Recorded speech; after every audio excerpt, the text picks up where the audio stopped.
Hi, I want to start by showing you something. The quote here on this shirt, please do not confuse your TikTok videos with my certified tax planner license. I keep this shirt because it says in 13 words what I spend a lot of time saying in much longer conversations. Fire up any social media app right now and you will find an all-you-can-eat buffet of tax advice. Some of it points at real strategies, some of it's technically legal in exactly the right circumstances, and almost all of it leaves out the part that matters. I'm Bill Bourbonnais, and welcome to Three Things Thursday. Here are three tax strategies going viral right now, and what the advice in the videos is not telling you. Thing number one, the truck deduction. There's a video circulating where a sales trainer and real estate investor excitedly explain how you can write off 100% of your truck. Buy it December 31st. You don't even have to drive it to deduct it. Here's what they left out.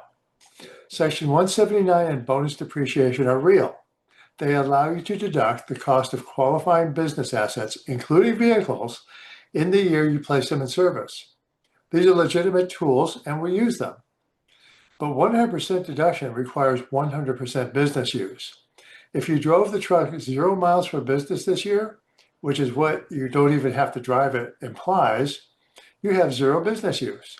Zero business use means zero deduction. The math is not complicated. And if you don't have a profitable business, the deduction might have nowhere to go. You can't write off more than the business earns without hitting the loss limitation rules that the video absolutely did not mention. Here's the part that really gets left out. When you sell the truck, you will owe tax on a portion of the proceeds through depreciation recapture. The deduction was real, but part of it was a loan from the IRS that comes due at sale. The video that got you excited about the deduction will not be there to explain the tax bill. Here it is in a nutshell. The truck deduction is a real strategy. The 0 miles 100% write-off version is not. Business use percentage, profitable operations, and recapture at sale are the parts that the video left out. Thing number two, hiring your kids. Another video tells you the first two things to do when your child is born. Pay them $16,100 annually, which is the 2026 standard deduction for a single taxpayer, to pose for photos on your family business website. Then deposit $7,500 into a custodial Roth IRA. Hiring your kids to shift income from your high tax bracket to their 0% bracket is a long-established legitimate strategy. It works. But the IRS requires that compensation paid to any employee, including your children, be reasonable for the work they perform.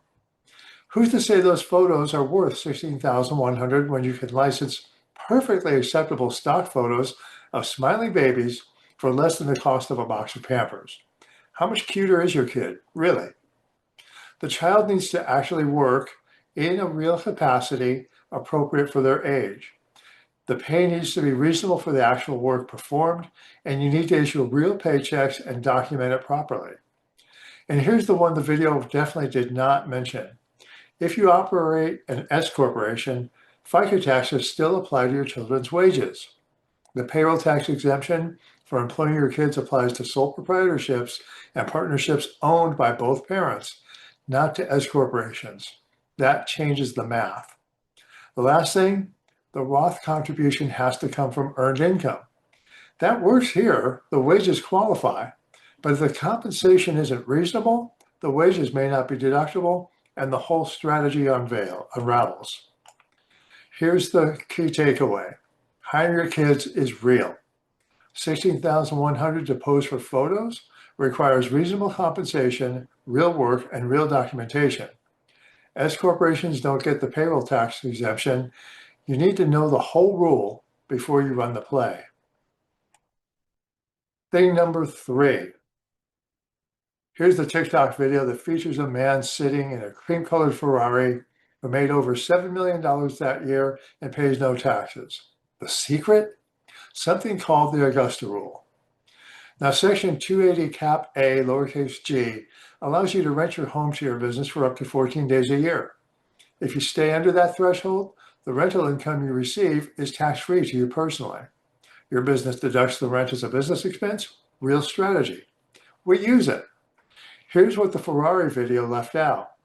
The rental rate has to be fair market value for your actual property, not what you wish your house rented for, what it actually rents for in the real market.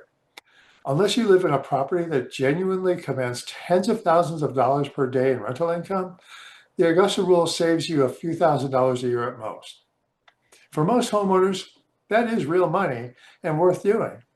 But it's not a rounding error on $7 million of income. It's not how someone buys a Ferrari. The man in the Ferrari who pays zero taxes is either significantly oversimplifying what's actually happening in his tax situation, or is about to have a conversation with the IRS that he may not enjoy. Takeaway here, the Augusta rule is real, the Ferrari math is not. Now, social media tax advice isn't always wrong. Sometimes it points to a real strategy. The problem is that 60 seconds of video can't explain business use percentages, reasonable compensation, or fair market value requirements. And the IRS doesn't care how many views the video had. Before you act on something you see in a tax video, run it by someone who has to answer for it under Circular 230. There might be something there. More likely, we'll just have a good laugh. If distinctions like this are helpful, 3 Things Thursday drops every week. Hit subscribe or follow so you don't miss the next one. And if any of this connects to something you're considering, that's a conversation worth having.